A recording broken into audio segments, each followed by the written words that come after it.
بادشاہ نے نا ارادہ کیا کہ میں نے اپنے بچے کو سپہ سالاری بھی سکھائی ہے، گھوڑ سواری بھی سکھائی ہے، نیزہ بازی بھی سکھائی ہے، میں چاہتا ہوں دین بھی سیکھ جائے۔ ایک بڑے زبردست عالم تھے، ان کے ذمہ لگایا کہ آپ میرے بچے کو دین کا علم پڑھائیں۔ انہوں نے مکمل جد و جہد کے ساتھ 7-8 سال میں نا پورا عالم بنا دیا شہزادے کو۔ میری باتوں کی سمجھ آ رہی ہے آپ کو؟ کس کو؟ شہزادے کو۔ کس کو عالم بنایا جی؟ میرا بچہ بھی شہزادہ ہے نا، تو آپ کا بھی شہزادہ ہے۔ تو شہزادہ تو وہ ہونا چاہیے نا جس کو کسی کی محتاجی نہ ہو، اسے کچھ آتا جاتا ہو، لیکن نرا وہ شہزادہ ہی ہو، ویسے اسے کچھ بھی نہ پتا ہو تو زیادہ نہیں چلے گا۔ وہ بادشاہ نے کہا کہ میرے شہزادے کو عالم ہونا چاہیے، عالم کے ذمہ لگایا۔ انہوں نے 5-6-7 سال میں نا خوب جد و جہد کر کے مکمل عالم بنا دیا۔ ہارون رشید نے بھی کہا تھا امام کسائی سے کہ میں چاہتا ہوں آپ میرے بیٹے کو پڑھائیں، لیکن میری گزارش ہے کہ میرے گھر آ کے پڑھائیں۔ تو امام صاحب فرمانے لگے یہ نبی پاک کا علم ہے، سب کا سانجھا ہے، جہاں سب کے بیٹے بیٹھیں گے ہارون رشید کا پتر بھی وہی بیٹھے گا، گھر آ کے نہیں پڑھا سکتا۔ ہارون رشید نے اب جواب میں کیا کیا کہ امام صاحب کو نکال دو علاقے سے۔ وہ کہنے لگا حضور میں بھی آزما ہی رہا تھا، میرا بھی دل تھا کہ میں سادے مولوی سے بچہ نہ پڑھواؤں، کسی غیرت مند سے پڑھواؤں۔ اب یہ گھر آیا کرے گا آپ کے، جہاں سارے بچے بیٹھیں گے چٹائی پہ وہیں بیٹھ کے پڑھے گا۔ ہارون رشید ایک دن گزر رہے تھے تو امام کسائی وضو کر رہے تھے اور شہزادہ ہارون رشید کا وضو کرا رہا تھا۔ اس نے لوٹا پکڑا ہوا ہے، امام صاحب کے پیروں پہ پانی ڈال رہا ہے اور امام صاحب وضو کر رہے ہیں۔ ہارون رشید گھوڑے پہ گزر رہے تھے، دور سے دیکھا تو گھوڑا بھگا دیا۔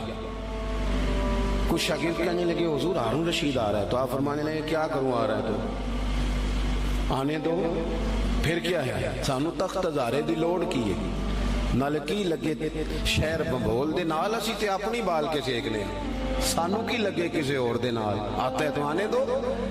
وہ آ گیا، اب وہ بڑے دبدبے کے ساتھ گھوڑے سے نیچے اترا۔ لوگوں کا خیال تھا ناراض ہوگا کہ میرے شہزادے سے کام کرا رہے ہیں، وہ اسی طرز پہ تیزی کے ساتھ قریب آیا اور حیرت انگیز انداز کے غصے میں۔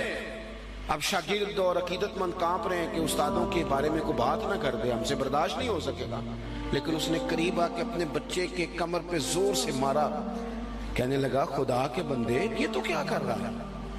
استاد اپنے ہاتھوں سے پیر دھو رہے ہیں، ایک ہاتھ میں لوٹا پکڑ اور دوسرے ہاتھ سے استاد کے پیر دھلوا، تو نے پورا عالم نہیں بننا؟ یہ کیا تو نے طریقہ اختیار کیا ہوا ہے؟ اس طرح کر کے اس استاد صاحب کی خدمت کر۔ تو وہ اس بادشاہ نے نا اپنے بیٹے کو پڑھانے کے لیے عالم کے ذمے لگایا، انہوں نے پوری محنت کے ساتھ پڑھایا۔ پھر وہ فارغ التحصیل بھی ہو گیا بچہ، ایک ہی بیٹا تھا، تو مکمل فارغ ہو گیا نا۔ تو استاد صاحب کہنے لگے پیغام بھیجا پتر کل نا مجھے تم سے کوئی کام ہے، میرے گھر آنا۔ مدرسے نہیں گھر بلایا بچے کو۔ جب گھر آ گیا اندر سے کنڈی لگا لی اور چھڑی پکڑ لی، بہت مارا بچے کو، کمر پہ نشان پڑ گئے اور بلا وجہ مارا۔ اس نے کہا استاد جی میری غلطی۔ چپ کر، نادان، غلطی پوچھتا ہے، چل دوڑ جا۔ اس نے جا کے اپنی اماں سے شکایت کری کہ استاد جی نے بلا وجہ مارا ہے، میں تو پڑھ چکا ہوں، آپ کو وجہ نہیں تھی مارنے کی، کیوں مارا؟ اماں کہنے لگی تیرے ابا سے بات کرتی ہوں۔ والد صاحب سے کہا تو اس نے کہا چپ کرو، اگر میں اس کا باپ ہوں تو استاد بھی تو باپ ہی ہوتا ہے نا، اور اس عالم کو میں جانتا ہوں وہ نیک آدمی ہے، کوئی حکمت ہوگی اس میں، ایسے تھوڑی مارا ہے۔ وقت گزر گیا، 20 سال 15 سال بیت گئے، بادشاہ کا انتقال ہوا، وہ شہزادہ تخت پہ بیٹھا۔ اس نے پہلا حکم یہ دیا کہ میرے استاد صاحب کو بلاؤ۔ اب وہ بیچارے بوڑھے ہو گئے، چھڑی ہاتھ میں پکڑی، جھکی ہوئی کمر، بڑی مشکل سے وہ آئے اور دربار میں آ کے کھڑے ہوئے۔ تو شہزادے نے پہلا سوال یہ پوچھا استاد جی پہلے تو میں بے اختیار تھا، آج اختیار میرے ہاتھ ہے، وہ بتاؤ نا مارا کیوں تھا؟ غلطی کوئی نہیں، زیادتی کری آپ نے اور اتنا مارا کہ میں ابھی تک اس کی درد محسوس کرتا ہوں۔ تو استاد صاحب نے یوں چہرہ اٹھایا، آنکھیں کھولی، کہنے لگے پتر شکر ہے اللہ کا میں ابھی تک زندہ ہوں، اسی دن کے لیے مارا تھا جو آج آیا ہے، یہ جو تو نے مجھے کٹہرے میں بلا لیا ہے نا، ٹھیک کیا، اسی دن کے لیے مارا تھا۔ کہا کیوں، کس وجہ سے؟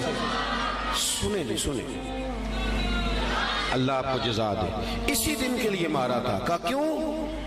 کہنے لگے پتر کتنے سال بیت گئے مار کھائے، کہا کو 20 سال ہونے کو ہیں، فرمایا تو بھولا تو نہیں نا؟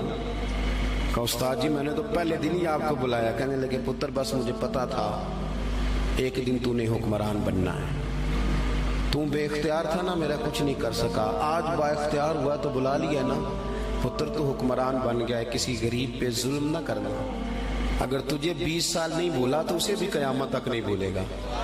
اور جب وہ اللہ کی بارگاہ میں با اختیار ہوگا تو تجھے بلوا لے گا. اس لیے مارا تھا کہ یہ جو ناجائز مار ہوتی ہے اس کی درد جاتی نہیں، اس کے نشان روح پہ پڑتے ہیں، دل پر زخم رہ جاتے ہیں. پتر تجھے آج تک نہیں نہ بھولا، اسی دن کے لیے مارا تھا کہ تیری تربیت ہو جائے. اٹھ کے اس نے استاد کے ہاتھ چومے، بٹھایا. کہنے لگا آج سمجھ آئی ہے، آپ نے صرف علم نہیں پڑھایا، آپ نے تو مجھے ہدایت بھی دی ہے.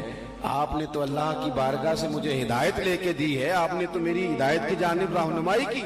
اتنا بڑا کام کر دیا. اپنے بچوں پر تھوڑا سا بوجھ ڈالے.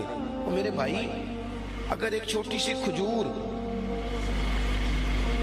صدقے کی کھجوروں میں سے امام حسین اٹھا کے منہ میں رکھ لے تو محبوب انگلی ڈال کے نکال دیتے ہیں. فرمایا پتر نہیں، ہمارے لیے ٹھیک ہے. ابا کیسے برداشت کرتا ہے کہ بیٹے کے منہ میں لقمہ حرام جائے؟ وہ کیسے برداشت کرتا ہے؟